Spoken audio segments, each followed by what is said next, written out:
शर्मा जी, मुझे क्यों ऐसा लग रहा है कि मैंने आपको कहीं पर्सनली एडवोकेट की वकालत के इस लाइफ में देखा है, या मिला हूं या अपीयर हुआ हूं। I am not able to recollect the entire things. As an advocate, I have ever, either I had appeared against you or in your favor. Sir ये कभी WP डिसाइड किया है? सर? मुझे भी ध्यान नहीं है। मुझे बार बार लग रहा, पिछली बार भी लगा था, मैंने आपसे पूछा भी था जी। मैंने पिछली बार भी आपसे पूछा था कि मुझे ऐसा क्यों लग रहा है बार बार। फैमिलियर फेस है सर।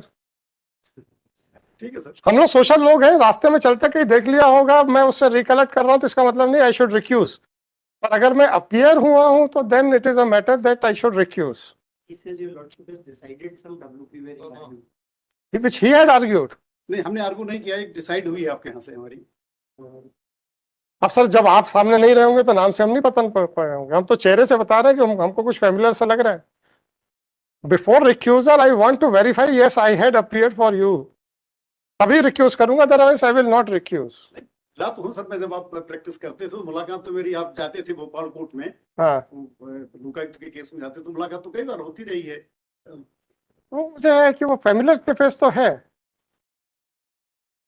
इसीलिए सर वो, अब वो क्यों मुलाकात होती रही, क्या होती रही, मुझे याद नहीं आ रहा है।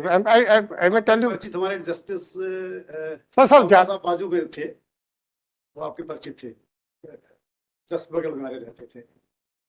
कुछ है क्योंकि फेस फैमिलियर है सर। नाम से मैं I could not have recognised him कि ये कौन है, मिस्टर शर्मा कौन है, और फेस फैमिलियर है सर, इसीलिए। और मैंने लास्ट टाइम भी इनसे पूछा था कि मैंने आपसे कभी मिला हूँ क्या। मुलाकात तो हुई है सर, मुलाकात तो हुई है। नहीं सर, मैं ये समझा कि कोर्ट में पहली बार ना, मैं आपसे नहीं कह रहा हूँ। हुई है सर, कई बार मुलाकात हुई है। क्योंकि during my practice days I, on that day also I recollected कि भाई ये फैमिलियर फेस लग रहा है मेरे को, तो I must have met him, but whether it was in connection with some professional engagements और not, I was unable to recognise anything और रिकलेक्ट एनीथिंग। तो सर अब आप लोग बताइए सर, इनका कहना है कि मैं इनके कभी किसी केस में अपियर नहीं हुआ हूँ, ही हैज नेवर कंसल्ट भी नहीं किया आपने कभी। कंसल्ट तो सर मैं नाम नहीं लूंगा, उनके साथ में मिला था। अच्छा, फिर रहने दीजिए, फिर रहने दीजिए। अगर कभी भी किसी केस में कंसल्ट किया, जस्टिस है तो मैं नाम नहीं लूंगा। नहीं मत लीजिएगा। हाँ ठीक sir.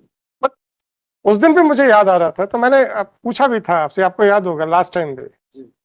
Any how sir, I think sir I should recuse 39680/2023। एक फिक्स डेट चूंकि हम आना पड़ता सर एक्चुअली जब हम रिक्यूज कर रहे होते हैं तो then I am not suppose to give to pass any other order, ये इशू है। सिंह साहब, आप एप्लीकेंट की तरफ से ही हैं?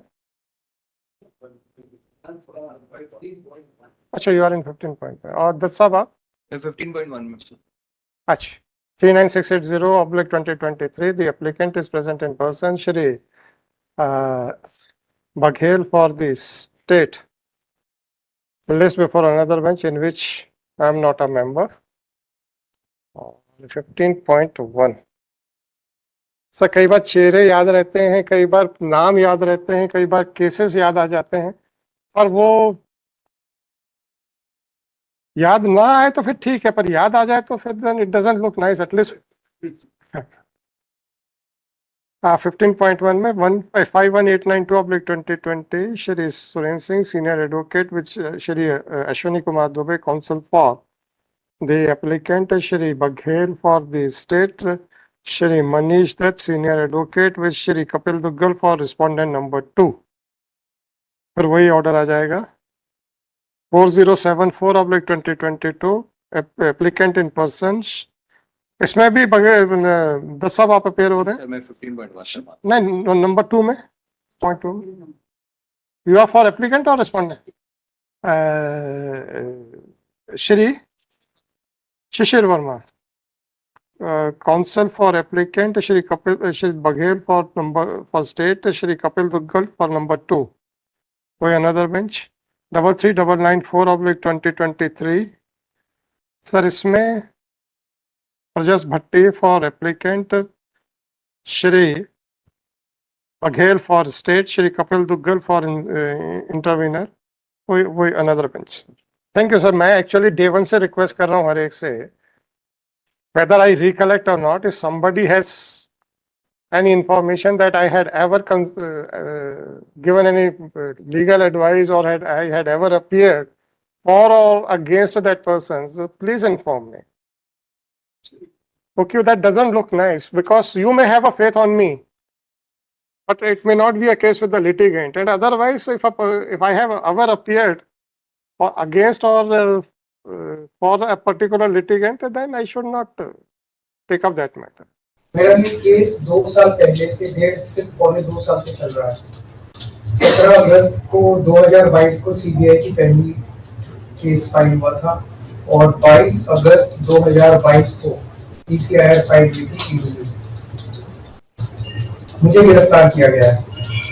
ना तो किसी कोर्ट ने मुझे दोषी करार दिया है, ना मेरे ऊपर कोई मुकदमा चला है, ना मेरे ऊपर कोई आरोप तय हुए हैं, ना मेरे ऊपर कोई आरोप नहीं है। अभी तक इस केस में सीबीआई 31,000 पेज फाइल कर चुकी है कोर्ट में और 294 विटनेसेस को एग्जामिन कर चुकी है। ईडी लगभग 162 विटनेसेस को एग्जामिन कर चुकी है और 25,000 पेजेस फाइल कर चुकी है। इन सारे विटनेसेस और सारे कागजों को मिला के मुझे क्यों गिरफ्तार किया गया है? मेरा नाम सीधे सीधे 4 स्टेटमेंट्स में आता है, वो मैं आपके सामने रखने की इजाजत चाह रहा हूं। तो मेरा चार्ज क्या आता है? पहला, सी अरविंद मनीष सिसोदिया जी के सेक्रेटरी थे।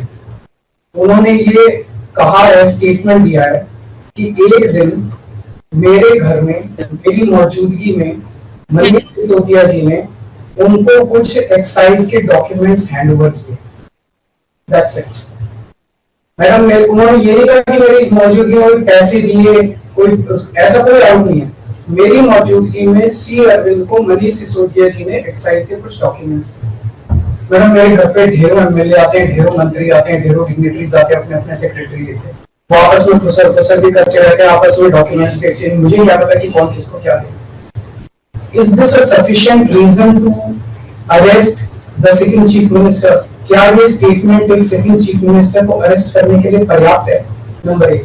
नंबर दूसरा स्टेटमेंट, एमएसआर मगुंटा श्रीनिवास रेड्डी, ये मेंबर ऑफ पार्लियामेंट थे, जगन रेड्डी की पार्टी से। एमएसआर एक दिन 16 मार्च 2021 को 4:30 बजे मेरे दफ्तर आते हैं। उससे 10 दिन पहले उन्होंने मेरे ऑफिस में चिट्ठी ईमेल भेजी कि मैं एमपी हूँ, मुख्यमंत्री से मेरे ऑफिस वालों ने उसको 10 दिन बाद का टाइम दे दिया। वो मेरे पास मिलने के लिए आते हैं 4:30 बजे। मैं किसी वजह से जल्दी में था, आके वो मुझे कहते हैं कि मुझे दिल्ली में अपना फैमिली चैरिटेबल ट्रस्ट खोलना है, उसके लिए जमीन चाहिए। मैंने उनको कहा कि जमीन हमारे अंडर में नहीं आती, एसजी साहब के अंडर में आती है,